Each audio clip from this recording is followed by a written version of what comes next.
Hello, learning community. Today we're going to delve into inquiry-based learning and how it can be used to boost ACT reading scores. Now, when I talk about, boosting ACT reading scores with this, it is very helpful for those students that you have that, they can answer basic questions on reading, but when it comes to those higher level questions, that have to do with author's purpose or inference with a passage, this is where inquiry-based learning can really help them break through to the other side with those higher level abstract thinking questions. So just as a refresher, we know inquiry-based learning is a form of active learning where the teacher poses questions, problems, or scenarios, and it contrasts with the traditional method of a teacher just relaying facts and knowledge to students and the students being passive receivers of those facts and knowledge. So why does inquiry-based learning matter? So when we look at secondary ELA, not just the ACT reading, but just secondary ELA in general, we see that it begins moving beyond just content knowledge. So we're moving beyond, students needing to figure out what the main idea is or supporting details to those more abstract concepts that I mentioned earlier, whether it be inference, author's purpose, tone, mood, those sorts of things. Stuff that they can't just go into the text and find the answer to. It's something that they have to think through, right? And so critical thinking and knowing what to do with information becomes paramount, becomes much more important in secondary ELA as well as in the ACT reading. And studies have also shown that inquiry-based learning increases student performance on tests no matter what their level is. So whether you have a student that is struggling with the ACT reading or you have a student that's, doing pretty good, but, they could probably improve their score since it is a strength of theirs, this method will work for either one of those students. So that's the great thing about it. And also inquiry-based instruction has been shown to improve ACT scores, not just in ACT reading, but in all subjects. So by teaching a student how to work through the information they're given, teaching them how to synthesize through that, how to engage with it, it can really take them to that next level that they need in, tackling those higher level questions that the ACT throws at them, okay?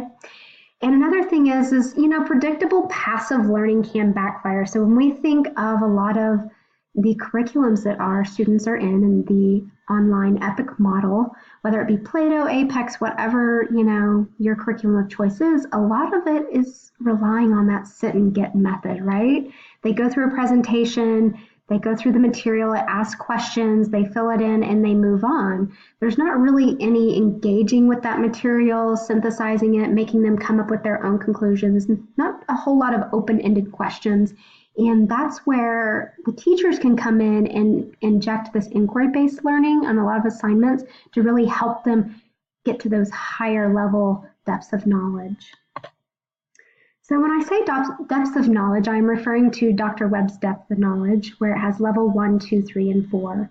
So just like I was talking about, with a lot of our curriculums, they hit this level 1 and level 2 pretty well.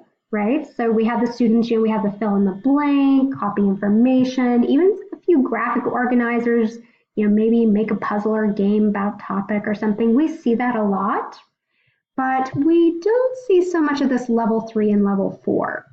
And you see here at level 3 and level 4 on the student task, it has where they're actually creating things, whether it be essays or websites. Even multimedia projects are being utilized in the level 3 and level 4. And you can also see that the teacher job changes as well. So the teacher goes from, having modeling and lecturing to where we become more as a coach and a resource for these students so they can engage with the material on their own and think it through on their own. The reason why it is important to try to get these students onto the level 3 and level 4 on Dr. Webb's depth of knowledge is because his depth of knowledge levels directly align with the ACT's depth of knowledge on their questions.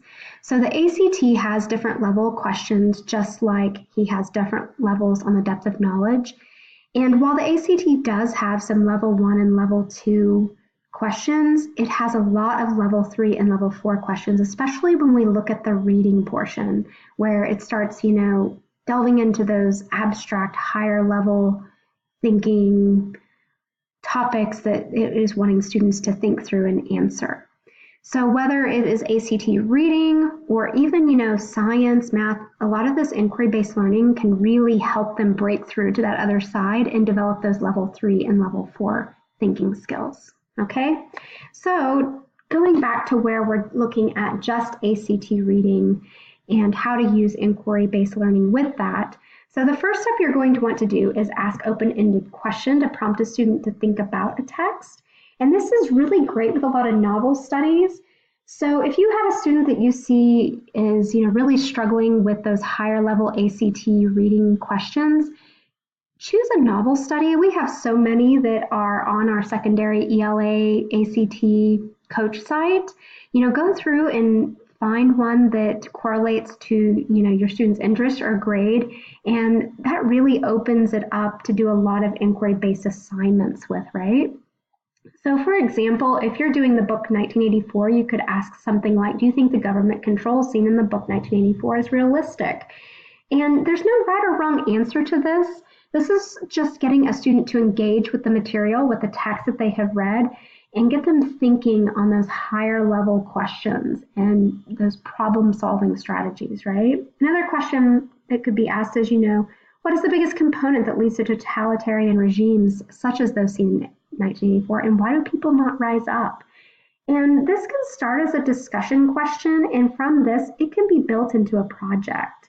So, they might do a newscast over what a newscast might look like in 1984 and compare it to North Korea or some other totalitarian regime. So you can see where this could go in a lot of places by just asking these questions, starting a discussion, and building a project on it, okay?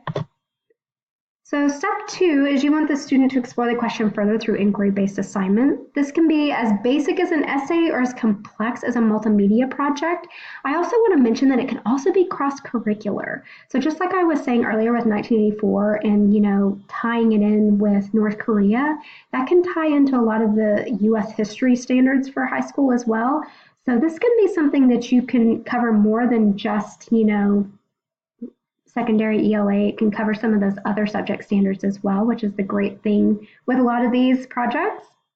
The key is to make the student engage with the material and use critical thinking to find their own answer, because that is what we're wanting to teach them. It's not so much the correct answer, it's teaching them how to get to the correct answer without having to, depend on a text or something to show them. They have to be able to think through the material that they're given so they can come up with their own correct conclusion. Step 3, so when you are doing inquiry-based learning, you definitely want to use a rubric, and I have included several rubrics with this video as resources as well as project ideas, so feel free to look through those. You can use it just as it is or even build your own. But no matter what rubric you decide to use, you want to make sure that your student understands it. And rather than being a passive learner, your student is now engaged as an active learner. And your role as a teacher becomes more of a coach and resource provider to them. So you're letting them take ownership and agency of their own learning, which a lot of times will give students confidence. And you have to really instill in them that it's not about getting a right answer. It's the process, right? It's learning how to think through these things. And so failing or, coming up with something that, has a few logic gaps, that's okay because we're learning the process, right? The process is just as important as the conclusion. And once the assignment has been presented, you don't want to forget to have a student reflect on their learning by going over the rubric together. So once you grade the assignment, you really want to go over that rubric with them and explain why they received, a 3 or a 4, so they can really engage with the material and realize what they need to do next time, okay?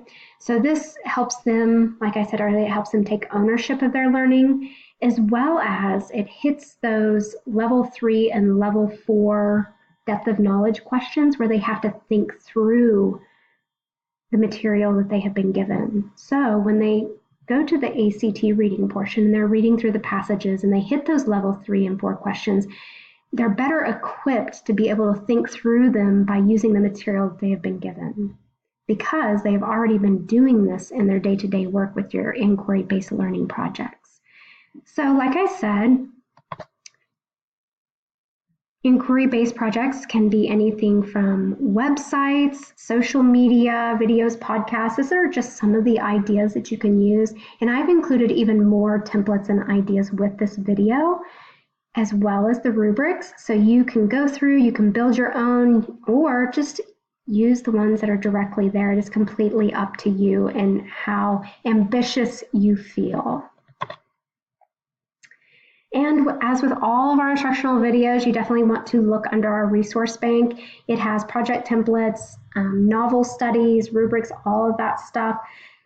A lot of inquiry-based learning can be built into novel studies as well, not just the project-based learning. So definitely take a look at everything on there and, look at the Dr. Webb's Depth of Knowledge, which I have included this as a resource with this how-to video.